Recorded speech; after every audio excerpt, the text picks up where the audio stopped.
of December.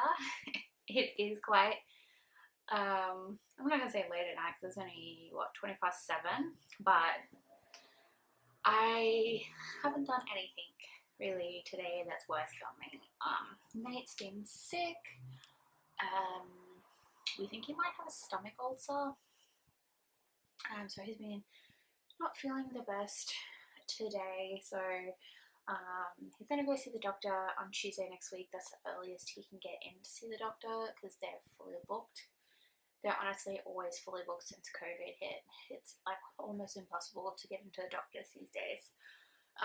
But yeah, so he's going to go to the doctors on Tuesday afternoon after work to see if they can figure out what's wrong with him, but we think it might be a stomach ulcer. So he's not feeling the best, and yeah. I want to say I finished a book last night. I finished reading Highland Road by Deborah Hale.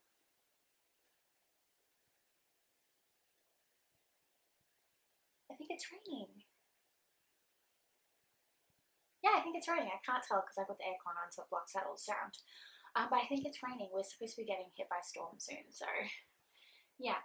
But anyway, back to what I was saying. I finished reading The Highland Road by Deborah Hale, and I honestly wish that I had picked this up earlier and stopped procrastinating about reading this because I actually really enjoyed this. I ended up giving it a 4 out of 5 stars simply because I did feel like these two characters, Claire and Ewan, just irritated me a little bit at how stupid they were, like not noticing how they were both just being like pig-headed over their feelings towards one another and whatnot. But I actually really enjoyed this book. I thought it was a really, really good book. I enjoyed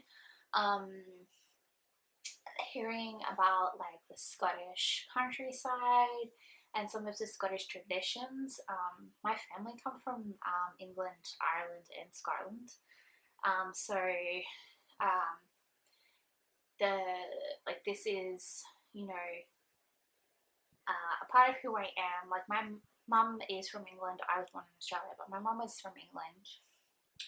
And like my family history is basically, you know, England, Ireland, Scotland, that type of thing.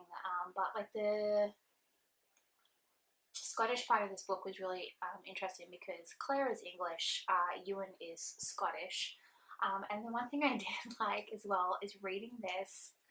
I definitely read this in like a Scottish accent in my mind because Deborah Hale has written when Ewan is talking exactly how you would picture a Scottish man speaking back in, what was it, the 1800s?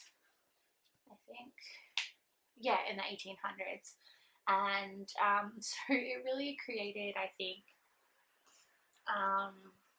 like a better storyline because I really was like, when I was reading this, I really pictured that accent and what I imagined him sounding like in my mind, and I think it was really, really good.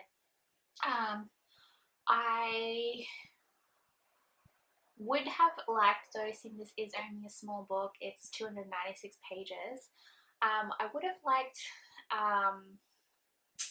if there was more time spent with Claire and Ewan together, because a majority of this book is spent with them two arguing with one another and fighting their feelings for one another, and feeling guilty because Ewan had originally came back to Scotland from America to be with Tessa, which is Claire's sister, and Claire feeling guilty that she was trying to steal her sister's love interest, but her sister was actually already engaged to another man, so like, you know, it was a whole thing. It was like a, not even a love triangle, it's like a love square. So like it did like take the Claire and Ewan a lot to finally realize, like right at the end of the book really, that they were meant for each other. But I did enjoy it. I would have liked to see maybe another book, like a series or a trilogy to this, because I would have actually liked hearing about Claire and Ewan's life together once they get married, because they do get married in the book in the end. And I'm really not giving anything away, you know that's going to happen. But yeah, so I do recommend this book. I think it was really cute. And yes. Okay, so The Christmas Surprise by Jenny Colgan. I haven't started this yet, but I'm going to start this tonight. And I think for me at the moment, because I have been like really procrastinating with my reading and also my knitting and stuff like that, I think what I'm going to do is, and what worked for me with this actually, got me out of the reading slump with this, was when I knit, I either watch like Netflix, Amazon Prime, Disney, or YouTube. And what I did was I'd watch like an episode of a TV series or a YouTube video, and then once that finished, I'd pause what I was doing, my knitting, and I would read one chapter, or depending on how long the chapter was, maybe 10 pages. For instance, the chapters were between 10 to 15 pages long. So I would read one chapter, and then I'd watch another episode. And an episode of most TV shows are generally about 25 to 30 minutes long. So I would watch the episode and knit while I was watching the episode, and then once the episode ended, I would read a chapter. And I just kept doing that throughout the night, and I actually found that really motivated me to read. So I think I'm going to start doing that with this one as well, and start this off tonight. So yeah, I really actually don't know what this one is going to be about, because it doesn't really say much. All it says on the back is, hang on, let me see here. Yeah, all it really says on the back is, I love Christmas. It's always so full of hope, or at least that's what I think. And that's what this book is about too. Well, okay, it's about Rosie, who has a very tough time of it and then discovers like the best Christmas present, that joy can arrive in unexpected ways. But really, it's about hope and food. There's a ton of food in it, but that's Christmas for you.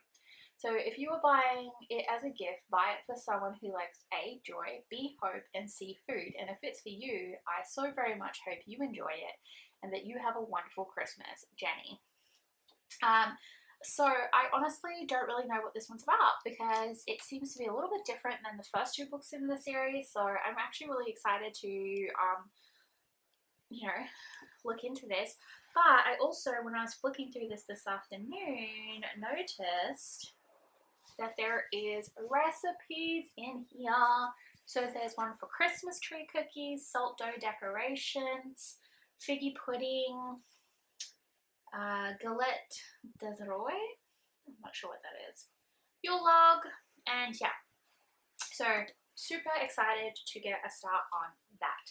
Now let's start with the advent calendar. So we have one more color to pick, and then we're into doubles. So I am not even gonna pretend like I'm like not looking. I'm looking in there because there's 13 left in here, and out of the 13, only one of them is not a double. So I'm just gonna pull it out now because we're heading into doubles territory.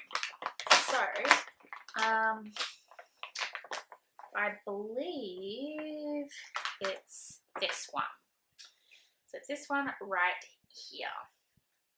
So I